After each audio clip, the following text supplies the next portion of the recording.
Bueno, espero que todos sepamos que somos miembros del cuerpo de Cristo y vamos a tratar de ver algo más acerca de eso para que quede bien claro por aquellos que tuvieran alguna duda de qué pasamos a hacer cuando nos convertimos.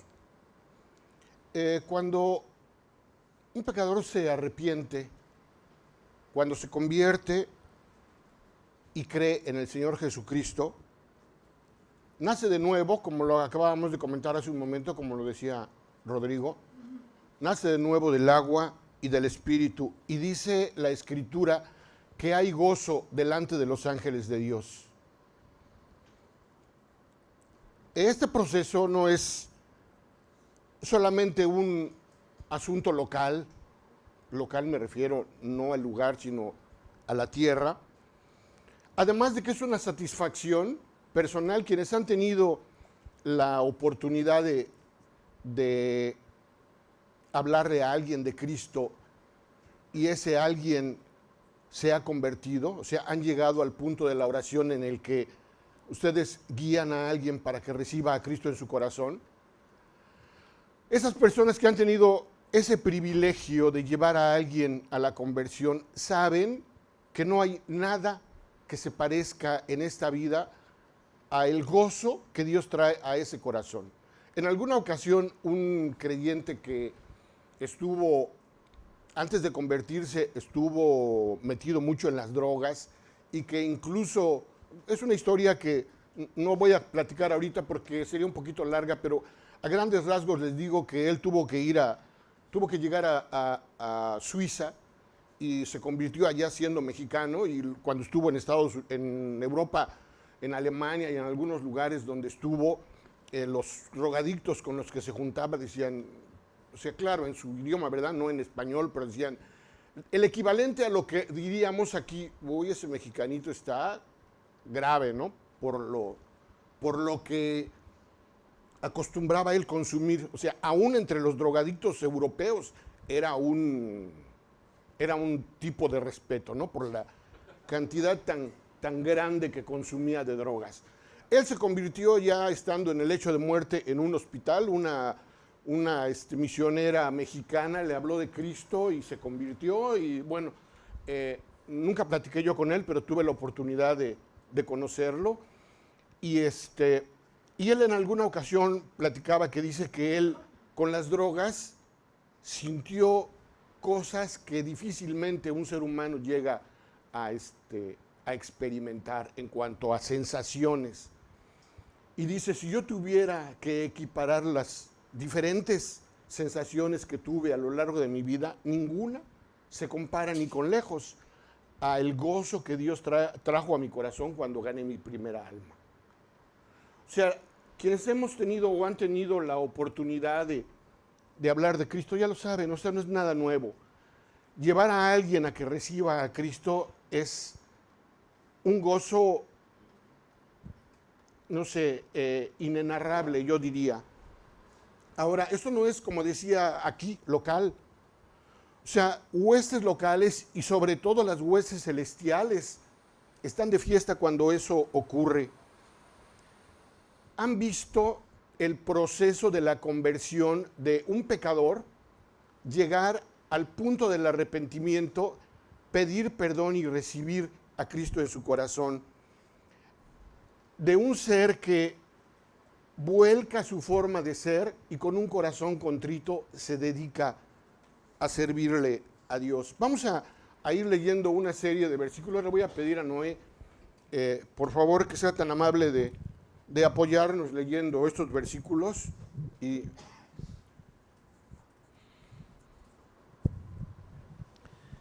Hechos 16:31. Ellos dijeron, cree en el Señor Jesucristo y serás salvo tú y tu casa. Lucas 15:10. Así os digo, que hay gozo delante de los ángeles de Dios por un pecador que se arrepiente. bueno, el primero de los versículos se ha comentado mucho, que no se confunda con aquello de que, bueno, pues si yo ya recibí a Cristo, yo automáticamente toda mi casa ya tiene la salvación. Esto no es así. no se ha comentado ya en algunas ocasiones. Bueno, como comentaba Rodrigo hace un momento, es una decisión personal que cada quien debe tomar. Pero ¿por qué dice entonces, serás salvo tú y tu casa? Porque estás abriendo una puerta. Al convertirte, estás permitiendo que llegue la luz a tu casa. Y entonces toda tu casa está ya en la probabilidad o en la posibilidad de poder convertirse, porque ya tiene un testimonio, el tuyo, y eso puede traer la salvación a toda tu casa. Pero desde luego siempre tiene que ser una decisión personal. Y lo que les decía, dice que hay gozo delante de los ángeles de Dios por un pecador que se arrepiente. Imagínense si aquí, como yo comentaba hace un momento, cuando le hablamos a alguien de Cristo y se convierte, la sensación, el gozo que trae a nuestro corazón en ese momento, Dios, es inenarrable. Pero no pasa nada más aquí, no se quedó aquí, no fue algo maravilloso que pasó en ese momento, sino que hay fiesta en el cielo por un pecador que se arrepiente. Me imagino a los ángeles viendo y maravillándose. ¿Cómo es posible que esos seres que son capaces de las peores atrocidades, porque esos somos como humanos, llegue un momento de convertirse, de cambiar completamente su forma de ser y voltear hacia Dios, abrir su corazón y recibir a Cristo, creando nuevamente a través de la palabra de Dios a un ser nuevo? O sea, Dios hace que ese ser nazca de nuevo, que sea una nueva persona. No le mueve unos tornillos y ni medio lo repara, no, es un ser nuevo, es una nueva persona. Y esto es una maravilla, o sea, los ángeles, dice la Escritura, se maravillan de eso que pasa. La razón de este gozo no es solamente el arrepentimiento del pecador, obviamente, sino también la adopción de un nuevo ser. O sea, una persona más que pasa a ser parte de la familia de Dios, porque en ese momento de recibir a Cristo somos adoptados por Dios. La gente dice muy comúnmente que todos somos hijos de Dios, y eso no es cierto. Perdón si estabas en esa creencia, pero eso no es así. Todos somos creación de Dios. Hijos de Dios solamente son aquellos que lo han recibido en su corazón y a quienes Dios ha adoptado como hijos.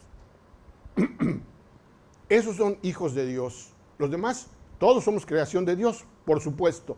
Pero para ser hijo de Dios hay que haber recibido la adopción de Dios por medio del arrepentimiento y de recibir a Cristo.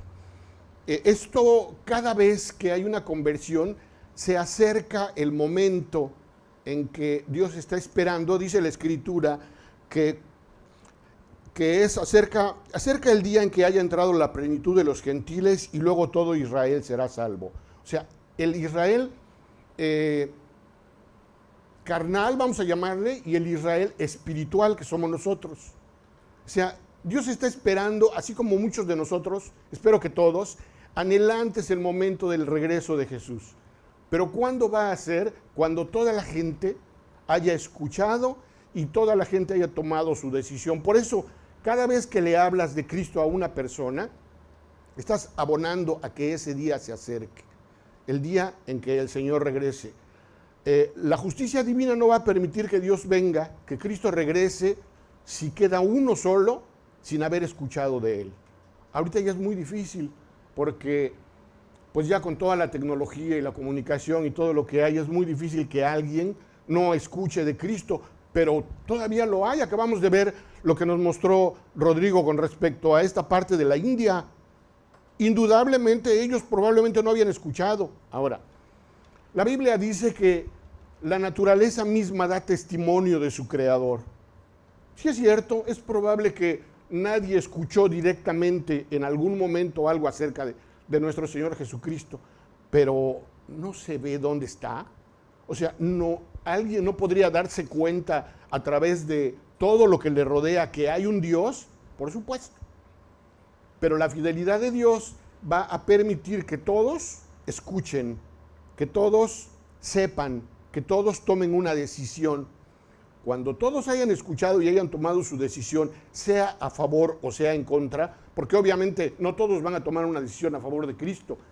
hay quien no lo quiera, como escuchamos hace un momento que alguien comentó, que a veces es muy frustrante que le hablas a alguien de Cristo y dice, no, ahorita no. Incluso personas que saben perfectamente y que entienden que lo que le estás ofreciendo es algo real, algo verdadero. No tienen ni siquiera dudas. Yo he tenido, en algún momento, me he encontrado una parte, en un momento en que le predico, le platico a alguien de Dios, le hablo de Dios y lo invito a orar. Y la persona no ora no porque le falte convencimiento, está plenamente convencida. Me ha pasado en más de una ocasión. En una ocasión me dijo el taxista, mira, yo sé lo que me estás diciendo es cierto. Sé que todo eso que dices es así y sé qué debo hacer para que Dios me perdone, pero no puedo. ¿Pero por qué no puedes? No puedo porque yo estoy en una situación que no es agradable a los ojos de Dios. ¿Cómo es eso? Te voy a contar, yo tengo 2 familias. Ah, ok. Y yo no puedo fallarle a ninguna de las 2. ¿Sabes qué? Eso no es tu problema, eso es trabajo de Dios. No, pero es que si yo me convierto, Dios va a hacer lo que sea necesario para que yo viva bien y eso necesariamente va a implicar que yo deje a una de las familias. Bueno, pero tú puedes hacerte cargo de eso. Sí, pero no, yo no quiero ese cambio. Yo estoy convencido y creo que en algún momento lo haré, pero no ahorita. Convencido. O sea que cuando rechazan a Cristo no necesariamente es porque no crean o porque no estén convencidos. También me pasó con una señorita, una secretaria, que tenía una relación con su jefe que era casado y no quería dejar eso. Y también estaba convencida. Sí, yo también, yo quisiera, me dice, pero no puedo. Deja que Dios arregle tu vida. O sea, ¿por qué te aferras a algo? Mejor lo dejas en manos de Dios y que lo arregle. Él va a ser siempre lo mejor para ti. No, hay quien no quiere tomar ese riesgo, porque lo ven como un riesgo, cuando realmente lo que hay detrás solamente es bendición.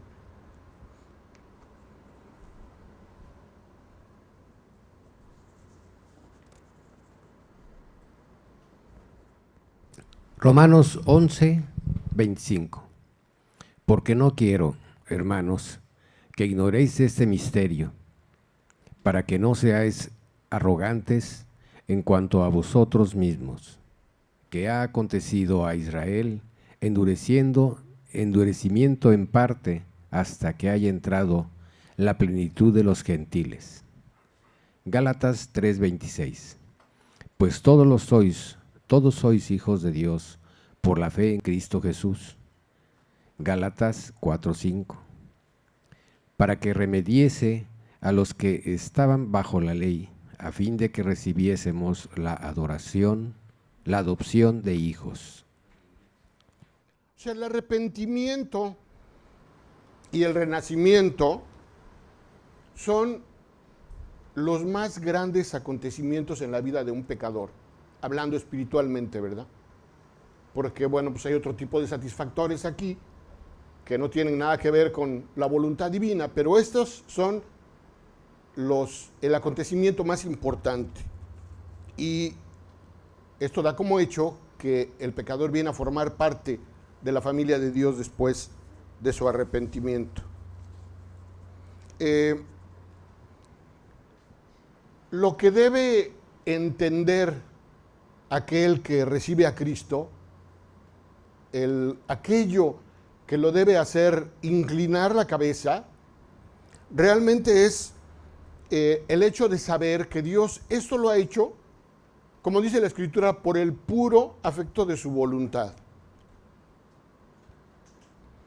Si el creyente, el nuevo creyente, el renacido, aquella persona que acaba de recibir a Cristo, se mantiene fiel a ese llamamiento divino, entonces vienen como consecuencia una serie de cosas que Dios trae a su vida y que le van a dar honra.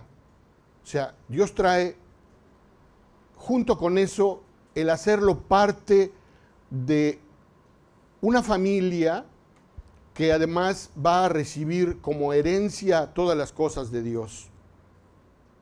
Y también, como dice la Escritura, va a formar parte del núcleo divino en el cual Dios, con todos aquellos que lo han recibido, vienen a ser uno, vienen a estar en unión y en comunión constante con Dios.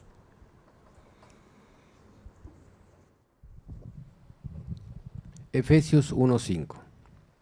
En amor, habiéndonos predestinado para ser adoptados hijos suyos por medio de Jesucristo, según el puro afecto de su voluntad. De su voluntad. Primera de Corintios 15:28. Pero luego que todas las cosas le estén sujetas, entonces también el Hijo mismo se sujetará al que le sujetó a él todas las cosas, para que Dios sea todo en todos. Imagínense ya un momento en el cual Cristo esté reinando. Dice la Escritura que Él va a ser nuestro sol y todos podamos convivir en armonía y seamos uno, como dice la Escritura, para que Dios sea todo en todos. Ahora, mientras tanto, ¿qué pasa? Mientras tanto formamos parte de un cuerpo que es único. La familia a la cual pertenece el recién nacido, o sea, el recién convertido es un recién nacido, es un bebé, nació de nuevo, es un recién nacido. Dice la Escritura que tiene muchos miembros esta familia a la cual pertenece el recién nacido. Pablo nos explica que se trata de un cuerpo con Jesús a la cabeza.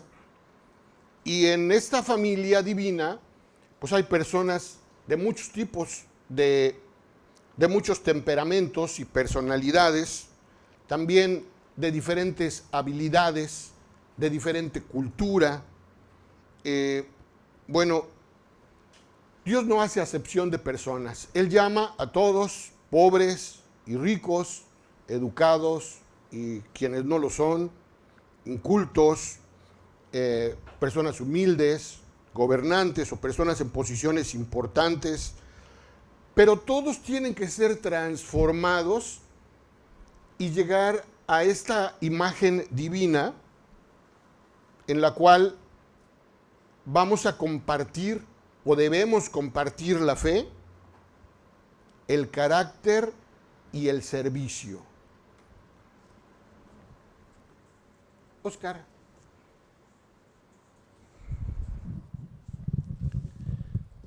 Primera de Corintios 12:12. Porque así como el cuerpo es uno y tiene muchos miembros, pero todos los miembros del cuerpo, siendo muchos, son un solo cuerpo, así también Cristo. Efesios 4:4. Un cuerpo y un espíritu, como fuisteis también llamados en una misma esperanza de vuestra vocación.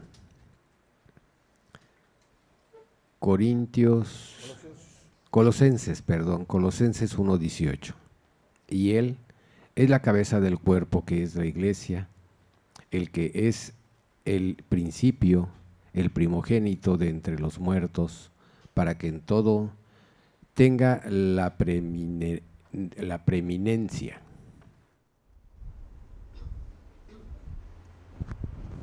Para ilustrar la naturaleza de esta unidad, de este cuerpo, Pablo usa la analogía del cuerpo humano. Del cuerpo humano con sus diferentes partes y sus diferentes funciones, que de alguna manera todas contribuyen a crear una estabilidad y una armonía. Y bueno, podemos pensar en algo como el dedo meñique. El dedo meñique para mucha gente puede pensar que pues es casi insignificante, pero por ejemplo, si lo perdiéramos, nos daríamos cuenta de cuánta falta hace. O sea, qué necesario es en la mano realmente este dedito que pensamos como sin tanta importancia. En el caso de la iglesia, el miembro más simple o más humilde, si hace lo correcto dentro de la congregación, si realmente está viviendo para Cristo, qué vacío deja cuando se va. A pesar de que podemos considerar que no era tan ostentosa su participación dentro de la iglesia. No hay miembro pequeño en la iglesia de Dios. Nadie es más que otro. Pablo muestra claramente que todas y cada una de las partes de un cuerpo sano son necesarias para su funcionamiento.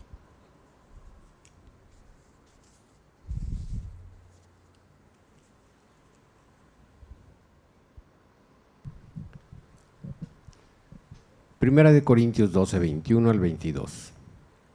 Ni el ojo puede decir a la mano, no te necesito, ni tampoco la cabeza a los pies, no tengo necesidad de vosotros.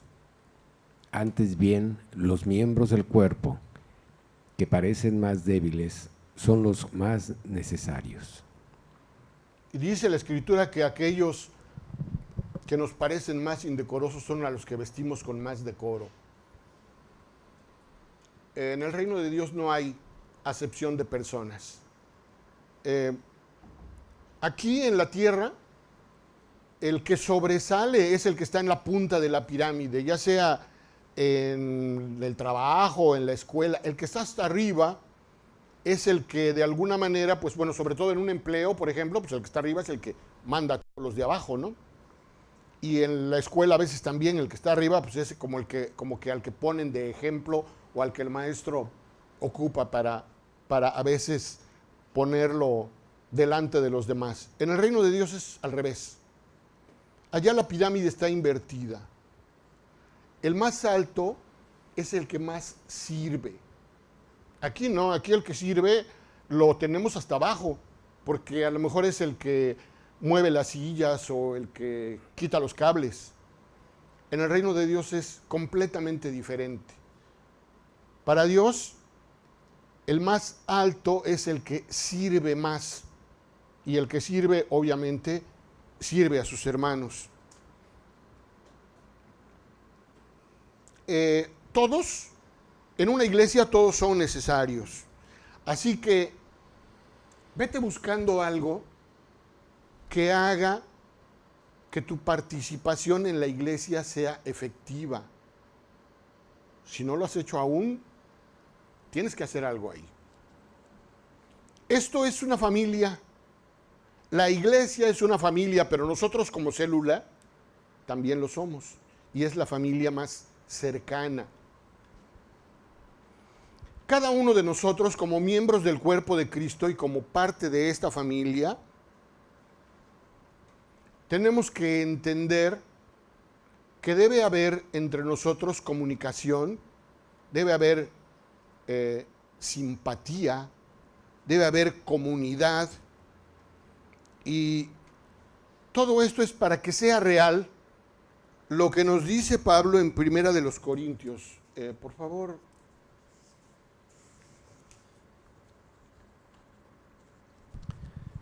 Primera de Corintios 12, 26. De manera que si un miembro padece, todos los miembros se duelen con él. Y si un miembro recibe honra, todos los miembros con él se gozan. A ver, sé honesto contigo. Cuando alguno de tus hermanos padece, ¿te duele? ¿De verdad? ¿O nada más por simpatía dices, ay, pues pobrecito? Cuando uno de ellos tiene algún reconocimiento en cualquier cosa, te gozas tú, lo tomas como tuyo, te gozas y estás eufórico, feliz, porque tu hermano recibió una distinción. ¿Sí o no? Piénsalo, no me lo respondas. Piensa si realmente es así. Por ejemplo, cuando alguien necesita algo, ¿tú estás dispuesto? Dime si cuando alguien ha necesitado algo, ha recurrido a ti, o tú has recurrido a alguien. ¿Por qué no? Pues por no dar molestias, diría muchos, ¿no? A ver, mi esposa está en el hospital, requiere atención constante y tiene que haber alguien las 24 horas del día. Y pues nada más estoy yo. No puedo estar las 24 horas. Bueno, pues a lo mejor veo qué familiares tengo y a lo mejor logro reunir 2 más. Y ya estamos 3, bueno, pues de a 8 horas cada quien, a lo mejor ahí nos la llevamos. Por favor. ¿Por qué? ¿Y ustedes? Yo no les pediría que me auxilien porque pues, tienen sus propios problemas. O ustedes no me pedirían a mí porque pues yo tengo los míos. Esto no funciona así. Una parte del cuerpo no deja de funcionar porque no le puede pedir a la de arriba o a la de al lado que haga su parte para que esta otra pueda funcionar. O sea, todos nosotros somos miembros de un cuerpo del cual Cristo es la cabeza. Y entonces, ¿para dónde estamos trabajando? ¿Cada quien para su lado? O sea, yo no sé si yo tuviera que hacer un dibujo del cuerpo que somos como iglesia, ¿qué me saldría? No lo sé. Pero si ustedes me guiaran, me gustaría dibujar un cuerpo casi perfecto. No un mono de Minecraft digo, si alguien sabe qué es Minecraft. Bueno, pues ya se imaginarán a lo que me refiero, ¿no? Prácticamente, el cuerpo de esta familia que es de Dios es tan importante que el hecho de hacernos llamar o dejarnos llamar cristianos, no nos debe engañar con respecto a aquellas cosas que deben ser nuestros valores espirituales. Esto no es más que una etiqueta nada más. O sea, ¿qué es un cristiano? ¿Es el que pertenece a determinada iglesia? ¿El que se congrega en cierto lugar? ¿El que va a un edificio donde dice iglesia cristiana? Eso no es. Un cristiano es un seguidor de Cristo. Y como seguidor de Cristo debe entender aquellas cosas que Cristo dejó como estatutos para todos los creyentes. Además del cuerpo de Cristo, que es la iglesia, también es la casa de Dios. Es la casa del Dios viviente y cada uno de nosotros así lo somos. Por eso es que también como colectividad, primero debemos estar unidos, pero también de manera individual tener el cuidado necesario por nuestro cuerpo y por nuestra vida. Oscar.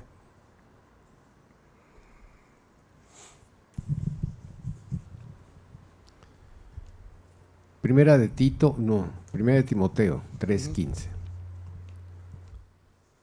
Para que si tardo, sepas cómo debes conducirte en la casa de Dios, que es la iglesia del Dios viviente, columna y baluarte de la verdad. Para que sepas cómo conducirte. O sea, no es un club social, no es un lugar a donde llego y, bueno, pues ya soy miembro. Acá y en el mundo, la iglesia de Dios está formada por aquellos que han recibido a Cristo en su corazón, que han dispuesto su fe para servirle a Él, para darle la honra y la gloria que solo Él merece. Si no estás en estos términos, algo anda mal ahí. Dios ha escogido a cada creyente sin parcialidad, sin acepción de personas. Y nadie, por orgullo o vanagloria, nadie debe olvidar su papel en la iglesia. Todos tenemos una función, todos. Esa función que hacemos, eso que desarrollamos dentro de la iglesia es lo que testifica que la sabiduría de Dios y los propósitos que tiene son propósitos eternos. Nosotros, sí es cierto que nuestra vida debe de contribuir para mejorar la sociedad, para que el medio en el que nos desenvolvemos sea mejor. ¿A qué me refiero con esto? Rodrigo lo comentaba en alguna ocasión, que cuando estamos con un grupo de gente que nos conoce y que sabe nuestra vida, hacemos muchas veces que se abstengan de contar chistes colorados o de decir palabras altisonantes. Se abstienen porque estamos ahí. Y cuando de momento no estamos, se escuchan las peores cosas. Esto, nuestra vida, es un reflejo que sí, definitivamente, tiene que contribuir a que mejoren las cosas socialmente, pero el objetivo de Dios, el plan de Dios no es eso. El plan de Dios tiene un objetivo divino, tiene un objetivo eterno. No es para que medio vivamos mejor aquí. O sea, sería demasiado estrecha esa visión. Por lo tanto, como formamos parte de un propósito divino, entonces cada uno de nosotros como miembro de la iglesia tiene que ser digno de estar ahí, tiene que ser digno de pertenecer a este cuerpo de Cristo que es la iglesia. Cada uno de nosotros debe tener esa dignidad. En la primera de 3 parábolas que Jesús habla de la vida del creyente, enfatiza el servicio que debe hacerse a la iglesia y habla de un siervo fiel y prudente que fue puesto en la casa de su Señor para que les dé el alimento a tiempo, dice la Escritura. Mateo 24:45. ¿Quién es, pues, el siervo fiel y prudente, el cual puso su señor sobre su casa, para que les dé el alimento y el tiempo? A tiempo, perdón. ¿Quién es ese siervo fiel? ¿A quién se refiere Jesús? Debemos suponer que son los ancianos y los dirigentes de la iglesia, o sea, ese siervo fiel, pues no necesariamente es el tipo de liderazgo al que se refiere nuestro Señor Jesucristo. O sea, no está, esa función de siervo fiel no está únicamente destinada a aquellos que alcanzan una madurez, claro, deberían de serlo, pero no está limitado a aquellos creyentes que ya alcanzaron una madurez o que ya alguien les puso como pilar en una iglesia, como a su cargo o como encargado de un grupo, de una célula.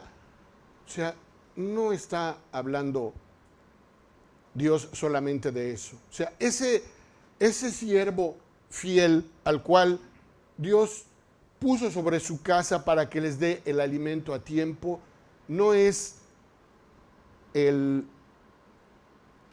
una limitante, no está limitado a cierto tipo de creyentes.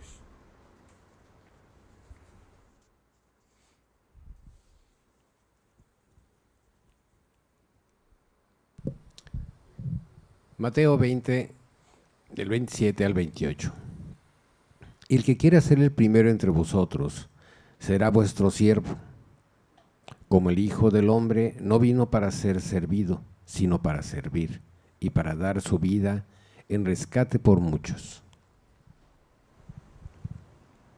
Como les decía, en el reino de los cielos, el más encumbrado, el más alto, el que está hasta arriba, es el que está en el pico de la pirámide invertida.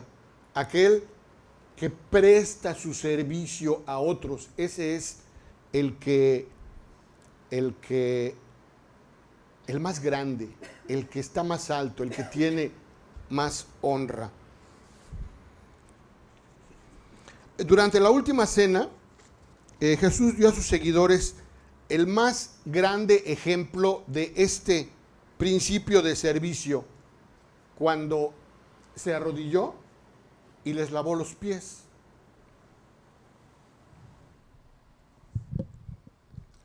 Juan 13, del 12 al 15. Así que, después que les hubo lavado los pies, tomó su manto, volvió a la mesa y les dijo: ¿sabéis lo que os he hecho? Vosotros me llamáis Maestro y Señor, y decís bien, porque lo soy. Pues si yo, el Señor y el Maestro, he lavado vuestros pies, vosotros también debéis lavaros los pies los unos a los otros, porque ejemplo os he dado, para que como yo os he hecho, vosotros también hagáis. Ahí está el ejemplo. Ahora dime, ¿tú estás dispuesto? No a que le lave los pies a tus hermanos, pero ¿estás dispuesto a hacer la parte que te corresponde? ¿Tú te importa o te has enterado si alguno de tus hermanos tiene un enfermo o un anciano en casa que necesita ayuda? ¿Estás dispuesto a ir y a ayudar, por ejemplo, en el aseo de una persona mayor que ya no puede valerse por sí misma?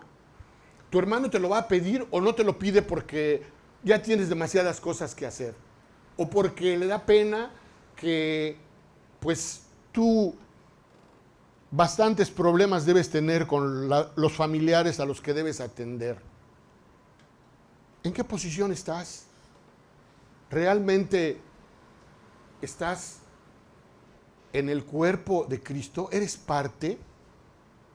¿O nada más simpatizas con los demás y los ves cada domingo y los saludas y ahí nos vemos? Yo sigo haciendo mi vida por mi parte. ¿Y por qué no pides ayuda cuando tienes una necesidad? ¿Te da pena?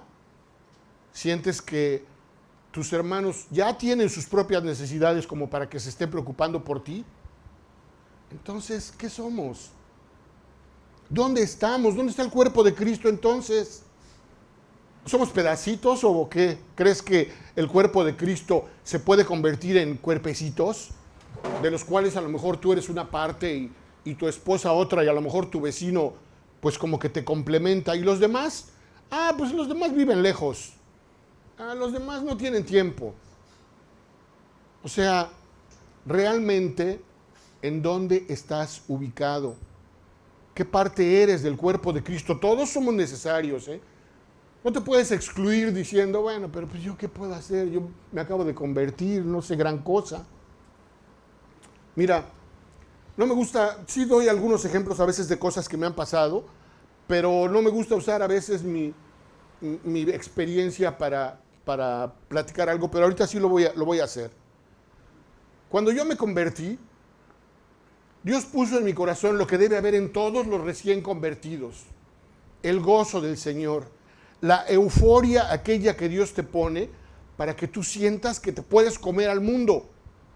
Cuando yo me convertí, yo dije, ni modo que yo le hable a alguien, le muestre a alguien esto y alguien me vaya a decir que no. O sea, por favor, tendría que estar mal de la cabeza.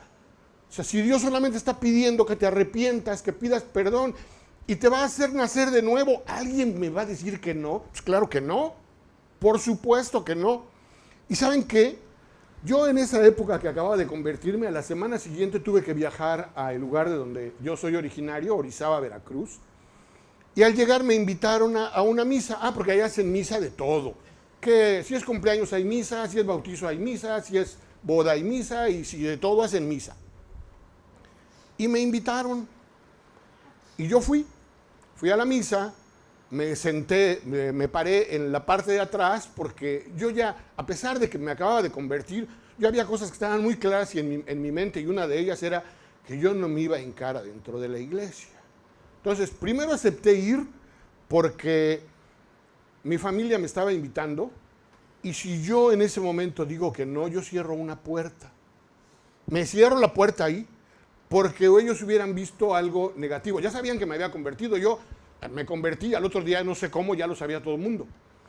Entonces, estoy ahí, me paro hasta atrás y estoy escuchando la misa y en ese momento digo, cuando termine la misa le voy a decir al Padre que me dé permiso de subir al púlpito para hablarle a la gente de Cristo. O sea, vean la ignorancia del bebé, lo absurdo, podríamos decir, o sea, el bebé ilusionado, sí, ahorita te van a dar permiso de que te subas para que le hables a la gente de Cristo. A final de cuentas yo decía, bueno, pues él es lo que está haciendo, ¿no? Eso es su trabajo de él. ¿Por qué habría de evitarme que yo suba y le hable a la gente de Cristo? ¿Por qué? Bueno, obviamente, gracias a Dios que no lo hice. Pero en mi corazón estaba eso, de verdad. Yo tenía ganas de ir y decirle al sacerdote, oiga, espéreme, antes de que se vayan, deme chance. De verdad, no era, no lo digo solo por hablar, era algo que en serio yo quería hacer, dentro de mi ignorancia y de mi inmadurez como recién convertido. Pero eso no era precisamente de lo que quería hablar. De lo que yo quería hablar es de que ese fuego que Dios puso en mi corazón al haberme convertido, yo lo quería compartir. Entonces yo encuentro a una persona y le voy a hablar de Cristo. Pero a ver, espérame, ¿de qué le vas a hablar? Si no sabes nada. Ok, ya te hablaron de Cristo, pero ¿y? Bueno, yo ni siquiera sabía que, a lo mejor sí sabía que había Antiguo y Nuevo Testamento, pero ¿cuántos libros tiene la Biblia? Ni idea. ¿Cómo se llaman? Menos. O sea, yo no tenía idea de nada, pero aquel gozo, aquel fuego que Dios había puesto en mi corazón, me obligaba casi a que yo le hablara a la gente de Cristo. Entonces yo empecé a hablarle de Cristo y yo al primero que agarré y le hablé de Cristo, yo con mi Biblia en la mano, y le empiezo a hablar de Cristo y yo nada más hago esto y Dios me lleva al versículo que yo le tengo que decir en ese momento. El trabajo no es mío. No sientan que tienen ustedes que aprender mucho. Bueno, pues me tengo que discipular y después de 5 años, ya que me sepa yo toda la Biblia, le empiezo a hablar de Cristo a alguien. No, yo no tenía ni idea. El trabajo es de Dios. Abro mi Biblia y encuentro el versículo de Crónicas en el que le voy a decir que Dios está escuchando, que se va a arrepentir. Y abro acá y veo Apocalipsis y le digo, pues Cristo dice que está aquí a la puerta de tu corazón y llama. Que si tú quieres abrir la puerta, Él va a entrar en ti. Dios marca, yo abro la Biblia sin tener idea y llego a los versículos que yo necesitaba en ese momento, bueno, no yo, que la persona necesitaba escuchar en ese momento para convertirse, y la gente se convertía. Y yo le hablaba a otra persona y se convertía y así, claro. Después ya entró lo humano de mí y empecé a vanagloriarme porque yo era el campeón ganador de almas. ¿Qué óvole? Cuando empecé a discipularme, nadie en la mesa ganaba más almas que yo a la semana. Entonces, ni mi maestro, ¿qué óvole? Eso ya fue otra cosa. Pero a lo que me refiero es que no esperes, no necesitas grandes conocimientos, no es tu trabajo, el trabajo es de Dios. Él pondrá a la persona adecuada y pondrá lo necesario para que tú le hables de Cristo. Pero es parte de tu trabajo. Tienes que estar dispuesto. Es parte de todo lo que somos como cuerpo de Cristo. No trabajes por tu lado.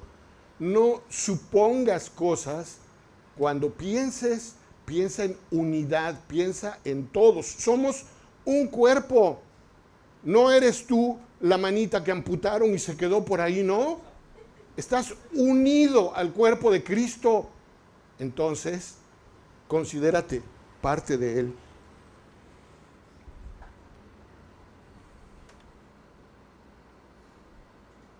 Ahora, habla de fiel y prudente.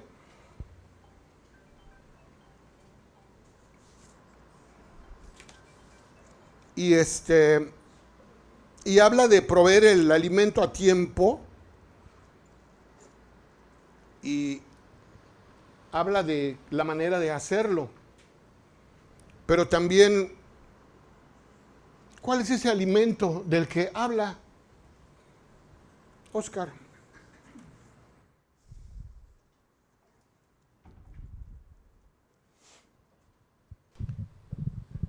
Juan 4:34. Jesús les dijo, mi comida es que haga la voluntad del que me envió y que acabe su obra. O sea, el alimento no está hablando de un alimento material. El alimento, así como Cristo lo expone aquí claramente, el principal alimento es ese, hacer la voluntad de Dios y que acabe su obra. ¿Cuál es? Pues de la que hablamos hace un momento. Aquella que va a dar como resultado que el tiempo se cumpla para que Dios venga a reinar en esta tierra. Pero tenemos que permitir primero que llegue ese tiempo. Tenemos que participar en la difusión de su palabra para que lleguemos al momento en el cual todos hayan escuchado. La fidelidad de Dios no va a permitir que alguien se quede sin escuchar, que alguien se quede sin haber sido invitado a recibir a Cristo en su corazón. Y ese es el trabajo nuestro. Y aquel que está puesto para dar el alimento a tiempo, a esto se está refiriendo. La voluntad de Dios, bueno, pues principalmente es esa, que todos vengan, dice la Escritura, al conocimiento de la verdad, que todos se arrepientan y que todos vengan a formar parte de la familia de Dios. Ok, esto trae como consecuencia que es dentro de la voluntad de Dios, pues están la fe o creencia, la comunión entre los miembros de la iglesia, el compañerismo, el caminar juntos en la luz hacia el mismo propósito. No podemos unos estar para un lado y otros para otro. O sea, unos haciendo una cosa o pretendiendo hacer algo y los del otro, pues es que a los que se sientan atrás les gusta ir por allá, nosotros vamos para acá. Esa división no debe existir. Todos juntos en unidad tenemos que planear lo que se va a hacer, que planear cosas. Ok, tenemos una cabeza que nos dirige, que es nuestro pastor, pero todos debemos de remar para el mismo lado. Si tú no quieres o no te gusta, por la razón que quieras, ten cuidado. O sea, no puedes ser motivo de división. Eso es de lo más delicado que puede haber.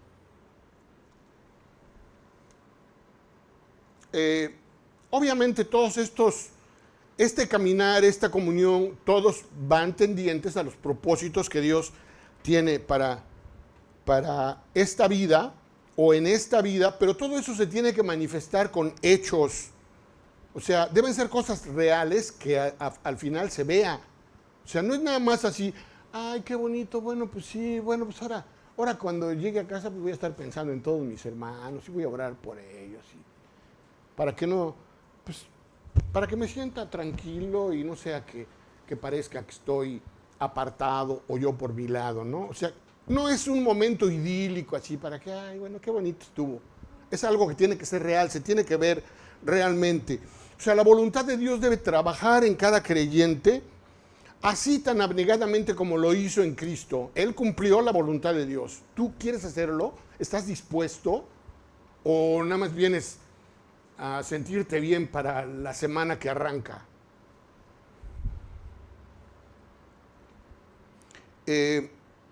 Esta obra que Dios tiene planeada no es responsabilidad solamente de un grupo de gentes. O sea, tú puedes pensar, pues que va a haber campañas. Bueno, pues si puedo contribuyo y ya.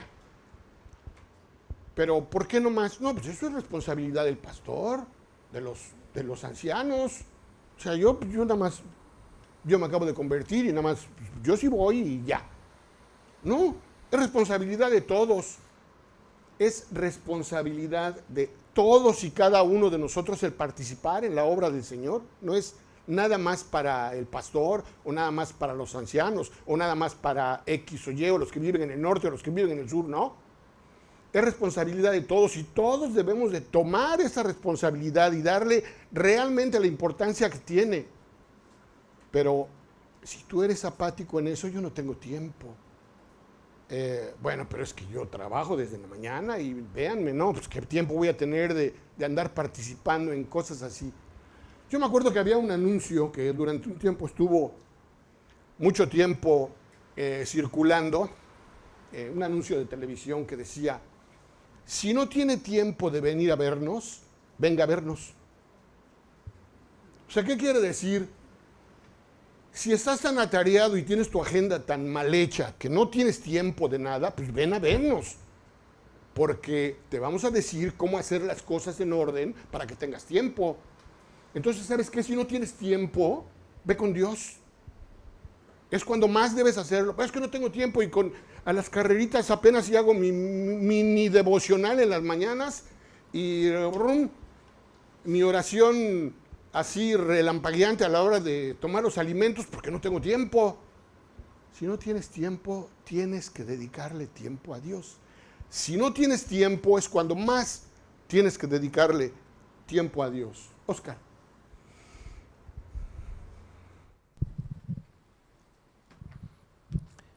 Efesios 4:4. Un cuerpo y un espíritu, como fuisteis también llamados en una misma esperanza de vuestra vocación. Juan 1:3. Primera de Juan 1:3. Lo que hemos visto y oído, eso os anunciamos, para que también vosotros tengáis comunión con nosotros, y nuestra comunión verdaderamente es con el Padre y con su Hijo Jesucristo.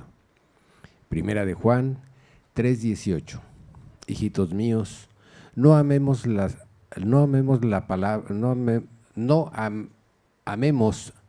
de palabra ni de lengua, sino de hecho y de verdad. Primera de Juan 4:16. Y nosotros hemos conocido y creído el amor que Dios tiene para con nosotros. Dios es amor, y el que permanece en amor, permanece en Dios y Dios en él. Bueno, pues ahí está la exhortación. No amemos de palabra ni de lengua, sino de hecho y en verdad.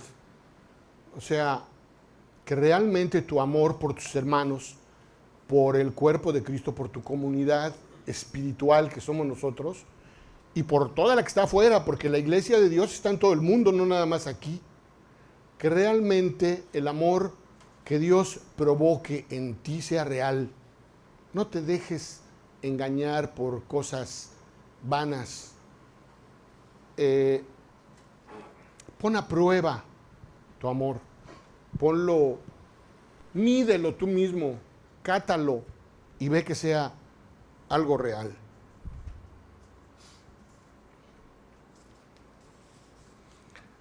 Todos podemos contribuir en el trabajo de la iglesia, en el plan de Dios. Los jóvenes, bueno, pues los jóvenes son los idealistas, los que tienen el vigor, los que tienen la fuerza del trabajo. Ellos pueden aportar eso, frescura, vigor, lo que tienen como jóvenes.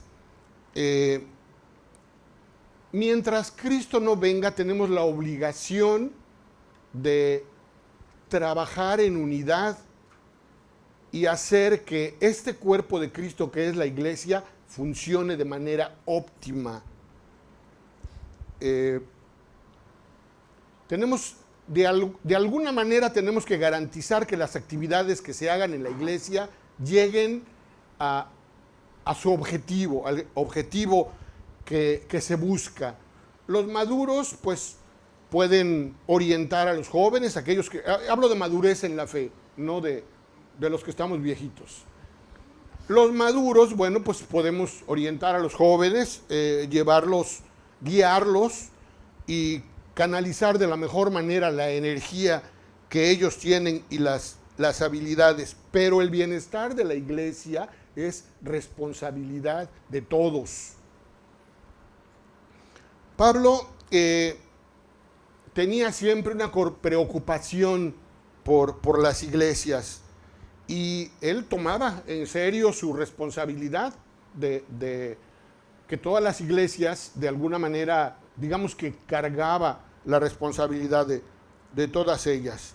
Pero, ¿cómo podía hacer esto? O sea, ¿cómo podía automáticamente ponerse la responsabilidad de todas las iglesias. O sea, ¿cómo podemos nosotros tener una responsabilidad en conjunto y estar desarrollando aquello que nos corresponde? Pues esto es porque Dios lo permite. No necesitamos aquí supermanes. No se trata de que te rompas el tiempo, el cuerpo, la mente, tratando de hacer algo para lo que no estás habilitado, ¿no? Tienes que tener el deseo en tu corazón de servir a la iglesia y a los demás. Primero, obviamente, pues tus hermanos de la iglesia. Ahora, esta responsabilidad no puede ser delegada a otros. No puedes sacudirte las manos y decir, bueno, pues ya sé quiénes, los discípulos pues, son los primeros que van a ir, o sea, yo ya ni me preocupo porque yo sé que ellos lo van a hacer bien. No puedes. No puedes delegar la responsabilidad a otros. O sea, un miembro del cuerpo, el corazón no puede decir, bueno, pues me voy a descansar un rato, pues hay los pulmones que chambeen. Eso no se puede hacer. O sea, todos somos parte de un cuerpo y todos tenemos una responsabilidad que cumplir y todos debemos hacerla en las fuerzas de Dios, no en las nuestras. Y obviamente, pues, eso trae y va a traer como consecuencia que nos preocupemos unos por otros.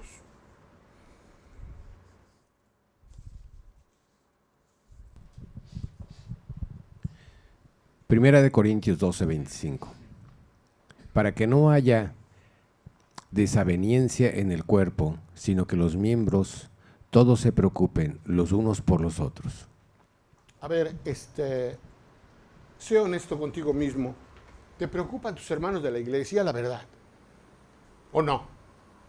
O, pues, termina la predicación, a lo mejor te acuerdas al rato de orar por la iglesia, por ellos, y pues ya cumpliste, o tú crees que ya lo hiciste. ¿De verdad te preocupan? ¿Oras por tus hermanos? ¿Te preocupa lo que les pase? ¿Estás dispuesto a ayudar? ¿A aportar parte de tu tiempo o de tu economía o de lo que sea necesario? O sea, nadie te pide grandes esfuerzos, ni siquiera que lo hagas. ¿Sabes qué? Nada más que estés dispuesto. O sea, Dios ve tu corazón. No sirve de nada que si tu economía te lo permite, casi regales, ¿no? A ver, antes de irse, pasen aquí y les das su domingo a cada uno, ¿no? O sea, eso no sirve. El deseo de que tus hermanos estén bien debe venir del corazón. De ahí esa parte es la que Dios ve. Eso es lo que Dios ve en ti, tu disposición. Tienes que estar dispuesto, así como para que Dios haga el trabajo a través de ti.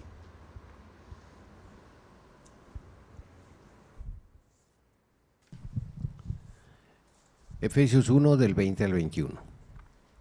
La cual operó en Cristo, resucitándole de los muertos y sentándole a su diestra en los lugares celestiales, sobre todo principado y autoridad y poder y señorío, y sobre todo nombre que se nombra no solo en este siglo, sino también en el venidero. O sea, Cristo es el que tiene toda la autoridad. Entonces, todo lo debemos hacer a través de Él. Para Cristo no hay imposibles. O sea, no te limites a que no puedes hacer algo, por favor. Deja que Dios lo haga.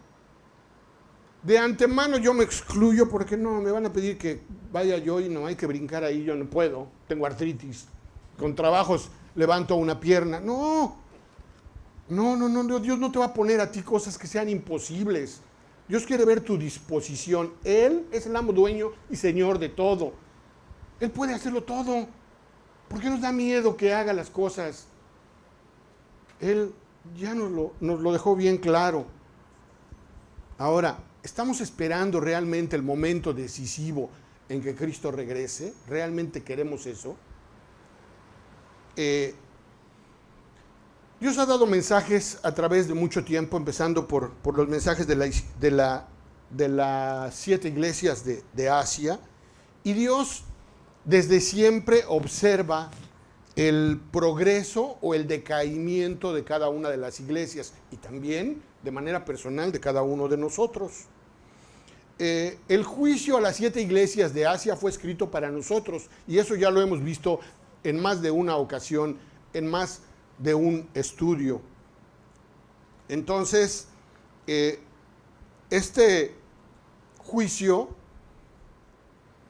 pues va a llegar en algún momento también para cada uno de nosotros. Entonces, pues esperamos que hallemos gracia y misericordia para ese día, ¿no?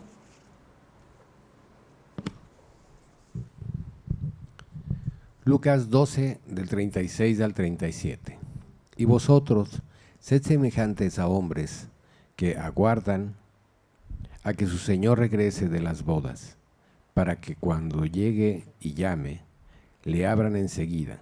Bienaventurados aquellos siervos a los cuales su Señor, cuando venga, halle velando. De cierto os digo que se ceñirá y hará que se sienten a la mesa y vendrá a servirles. ¿Te imaginas? ¿Te imaginas a Cristo llevando algo hacia ti, sirviéndote? Porque eres digno, porque te lo ganaste, porque te lo mereces, porque fuiste el siervo fiel. Qué padre, ¿no, Oscar?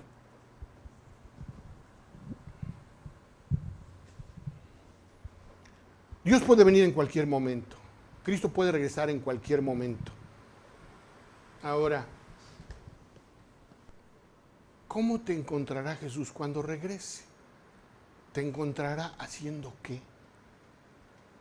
¿Vas a recibir con gozo su venida o te vas a esconder avergonzado en un rincón porque por poquito y te cacha en lo que estabas?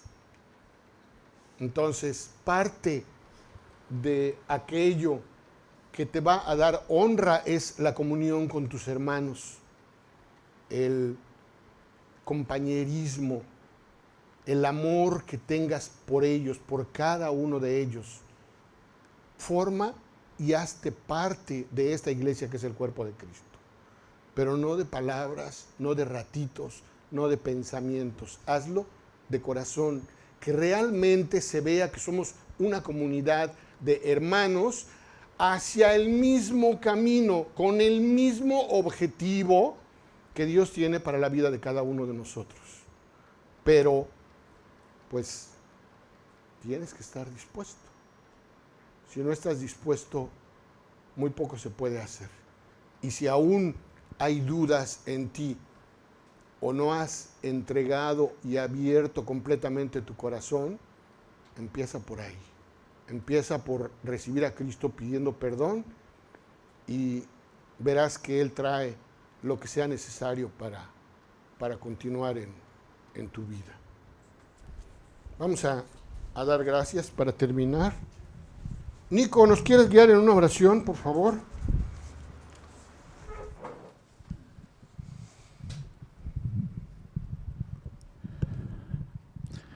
Señor, queremos darte muchas gracias, Padre Precioso. Gracias por esta enseñanza que has traído a nosotros, Dios, porque tú vienes a descubrirnos.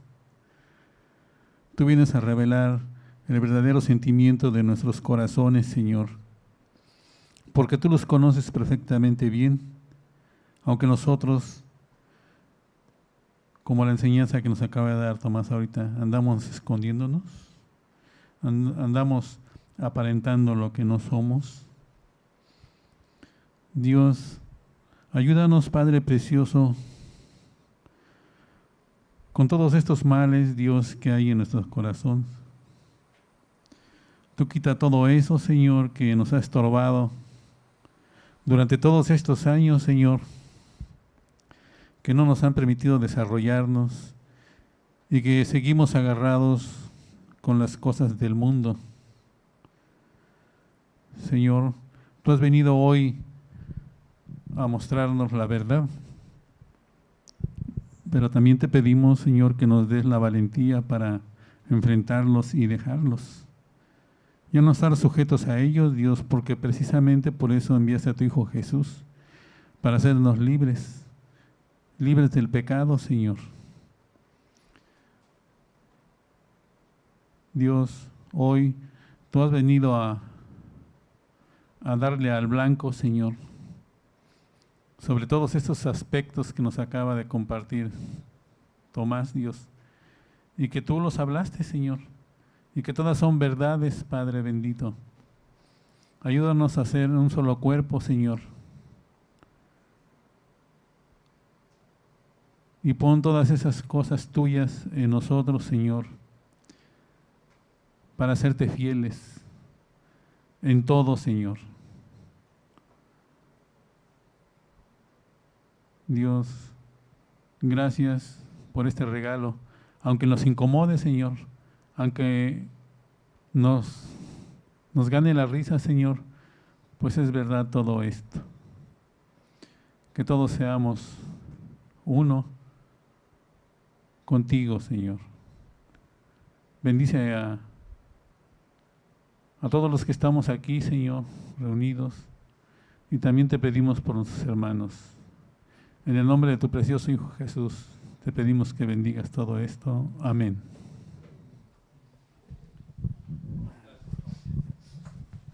Bien, pues está perdido. Bueno.